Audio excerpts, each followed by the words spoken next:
Bhuvana's creative. மைதாவையும் கோதுமையும் சேர்த்து வறுத்துட்டு புட்டு எப்படி அவிக்கலான்னு பார்க்கலாம் வாங்க. இதுக்கு ரெண்டையும் ஒன்றா சேர்த்துட்டு நம்ம பொன்முறுவலாக வறுக்கும்போது ஒரு நல்ல ஸ்மெல் ஒன்று வரும். வர்ற வரைக்கும் வறுத்தா போதும். அதுக்கப்புறம் தேவையான அளவு உப்பு சேர்த்துட்டு பச்சை தண்ணி ஊற்றியே நம்ம விறகினா போதும். புட்டு ஈஸியாக ரெடி ஆயிரும். அதே நேரத்தில் கணிசத்துக்காக நான் அதுக்கு மேலே என்ன செய்கிறேன்னு சொன்னால் வறுத்த ரவையையும் சேர்த்துட்டு அதில் தேவையான அளவு உப்பும் சேர்த்துட்டு லைட்டாக தண்ணி ஊற்றி நான் திரும்பவும் உங்களுக்கு விறகி காட்டிகிட்ருக்கேன்.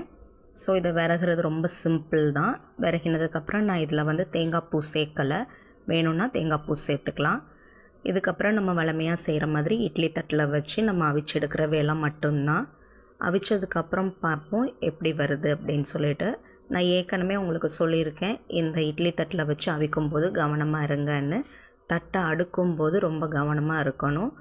அந்த ஹோல் இருக்கு இல்லையா, ஹோலுக்கு மேலே தட்டு இருக்கிற மாதிரி கரெக்டாக ப்ளேஸ் பண்ணிவிட்டு நீங்கள் வச்சிங்கன்னா தான் புட்டு இட்லி எல்லாமே ஈஸியாக உங்களுக்கு கரெக்டாக அவியும். இல்லாட்டி கொஞ்சம் ஈரலிப்பாக இருக்கும். உங்களுக்கு தெரியும், கொஞ்சம் ஈரம் பட்டு வீணாயிரும்.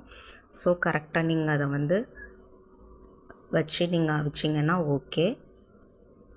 எல்லோரும் யோசிக்கலாம், மைதா மாவில் கோதுமையும் சேர்த்து ரவையையும் சேர்த்து எப்படி நல்லா இருக்குமா புட்டு அப்படின்னு. ட்ரை பண்ணி பாருங்கள், சூப்பராக இருக்கும். அதே நேரத்தில் கொஞ்சம் ஹார்டாக இருக்க மாதிரி நீங்கள் ஃபீல் பண்ணிங்கன்னா இந்த மாதிரி மிக்ஸி ஜாரில் சேர்த்து நீங்கள் இன்னும் கொஞ்சம் சாஃப்டாக நீங்கள் அதை இது பண்ணி எடுத்துக்கலாம், பிளெண்ட் பண்ணி எடுத்துக்கலாம். நான் அந்த மாதிரி பண்ணியிருக்கேன். இது சூடாக சாப்பிடும்போது அவ்வளோ டேஸ்ட்டாக இருக்கும்.